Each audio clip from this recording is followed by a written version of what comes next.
Papas na Língua, com o professor Dionísio da Silva. Acompanhe também o podcast Comportare, feito para mudar. Dionísio da Silva conversa com Maria Carlotto. Novos episódios toda quinta-feira.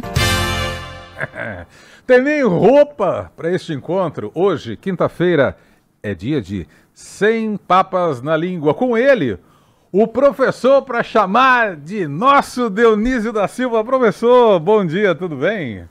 Bom dia, querido Dônula. Bom dia, Agatha. Bom dia, professor. Tava cheio de saudade. Ah, pois é. Mulher é muito mentirosa, né? De maneira alguma, professor, porque eu também estava. Ah, então você mente também. Professor para chamar de nosso. Homem que mente, professor. O professor para chamar de nosso é um bordão, mas não é um jargão, não é gíria. Professor, o que é jargão, bordão, gíria? De onde que vem essa história toda? Bom dia de novo. Bom dia também aos ouvintes. Bom, em primeiro lugar, parece que é sina de professor, de intelectual, quando vão entrevistar.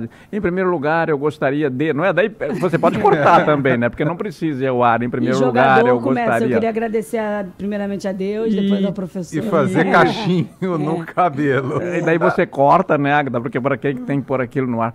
Então é o seguinte, nós não falamos como escrevemos. E não escrevemos como falamos, são dois códigos diferentes. No caso da gíria, que vem remotamente de uma palavra francesa, que depois passou pelo espanhol, e eu estou aprendendo com os ouvintes que o que eles querem mesmo, como isso aqui não é um saber acadêmico, é saber como é que está funcionando isso. Onde é o berço dessa palavra? O berço da palavra gíria é o gorjeio dos pássaros. Então fica mais simples de entender. Você olha um bando de pássaros, eles como que conversam com aquele som de gorjeio, com aquelas coisas que ninguém entende. No meu caso, então, é roxinol. Que tá... O roxinol, então. Não, gente fina é outra coisa. Pombo, a Agatha vai. ouve roxinol. Não podia deixar de cortar. Agora sim, agora Obrigada, sim. E daí, então, eu que não tenho roxinóis, né? Ouço pardais, compreendeu, dona lá? Pardais, andorinhas, tangarás, né? Os tangarás, inclusive, dançam, né? Eles conversam e dançam e cantam. Então, o gorjeio dos pássaros deu um modo de se comunicar que foi usado como metáfora para bandido. A gíria tem origem no crime, não é? Para você fazer uma má ação, você tem que combinar. Então, você fala... o mesmo português, vamos ficar no português, você fala, tem todas as línguas, né? Você fala a língua de um modo e usando palavras que têm outro significado, ou são palavras desconhecidas, ou são as mesmas, mas têm outro significado. Tem um livro muito bonito, muito bom, um dia eu vou mandar aqui direitinho, de um delegado de polícia que publicou, ainda no século XIX, ao alvorecer do século XX, por aí, a fala dos bandidos do Rio de Janeiro, porque o policial está do lado do bandido, ou naquele tempo estava, e não sabia o que eles estavam planejando, apesar de eles estarem falando a língua dele, falavam numa gíria que para ele não era compreensível. Professor, gíria é uma coisa, jargão é outra. Sim. E de onde que vem essa palavra? Pois é, o jargão, ele vem do francês. Jargão é um modo de falar, uma variante da língua francesa que aqui para nós deu, para a gente explicar em arroz com feijão, deu, por exemplo, assim, o economês, o juridiquês, tem também o medicinês.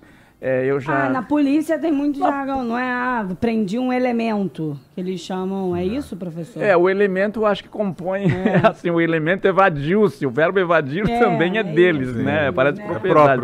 É próprio deles, o elemento evadiu-se. Não é um elemento, não é da tabela dos elementos, não é?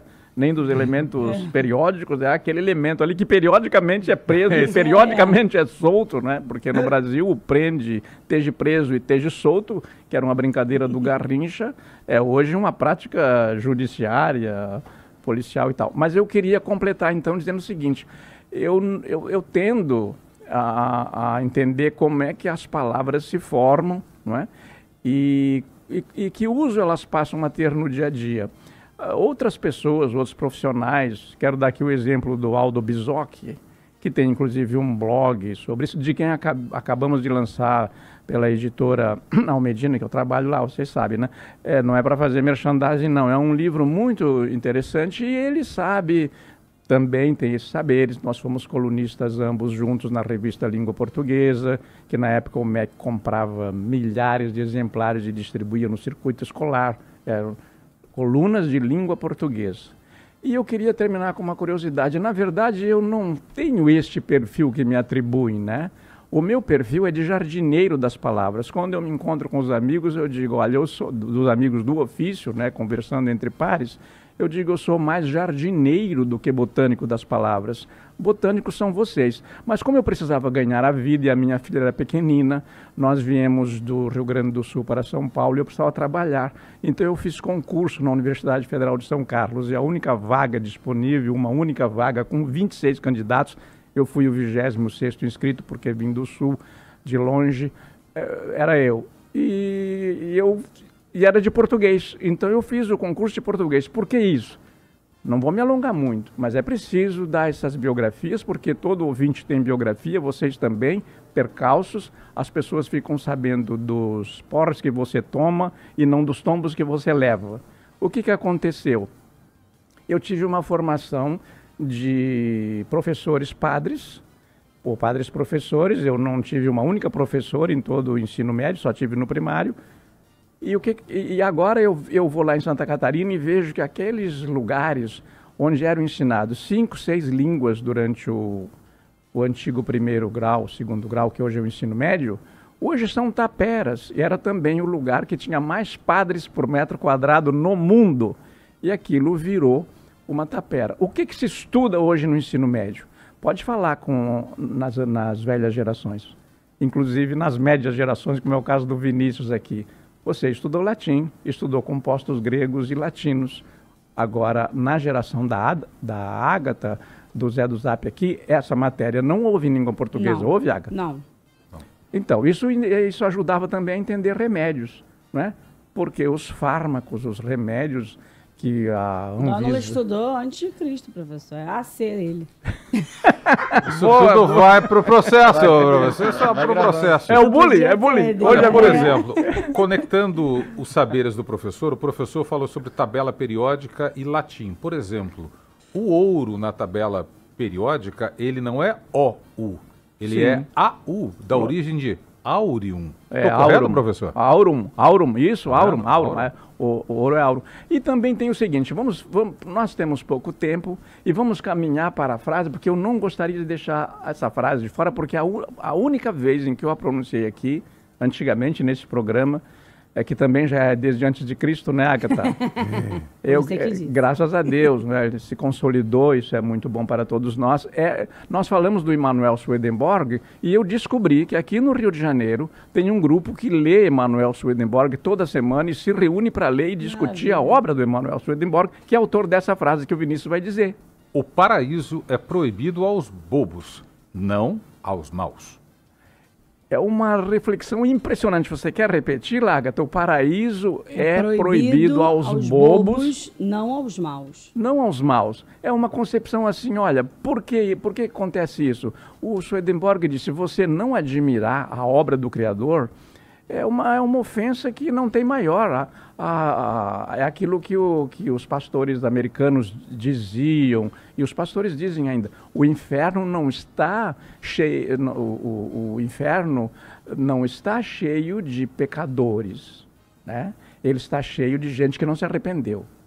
Então sempre é um tempo, inclusive, para estudar, né? Então é o seguinte, o Swedenborg diz o seguinte, que é mais ofensivo ao Criador você ser bobo, abdicar dos dons que você recebeu, do que você ser mau. É por isso que bobo não entra no paraíso. E ele e o Swedenborg, agora completo, se vocês não tiverem mais perguntas, ou porque a Ada é nosso bedel, a Agatha é nosso bedel titular, é o seguinte, o Emanuel Swedenborg era botânico, cientista, profundo estudioso de várias ciências, é uma referência entre os séculos 17 e 18, e era também teólogo, e escreveu O Amor Conjugal, que eu já li, um livro de 800 páginas, Céu e Inferno, outro de 700, e ninguém mais lê. nem edita. Quem editava aqui no Rio era a Livraria Tavares Bastos. Muito obrigado. Muito bom, professor. Se o senhor é o jardineiro das palavras, nós somos os colhedores de generosidade e sabedoria. Muito obrigado. Na semana que vem tem mais ou até de repente? Quem quiser mais, professor Dionísio, tem um podcast. Então, tá disponível em todas as nossas plataformas digitais. Um beijo, professor. Até semana que vem. Um beijo, Agatha querida. Um beijo, Zé do Zap. Um beijo aos ouvintes. Tchau, tchau.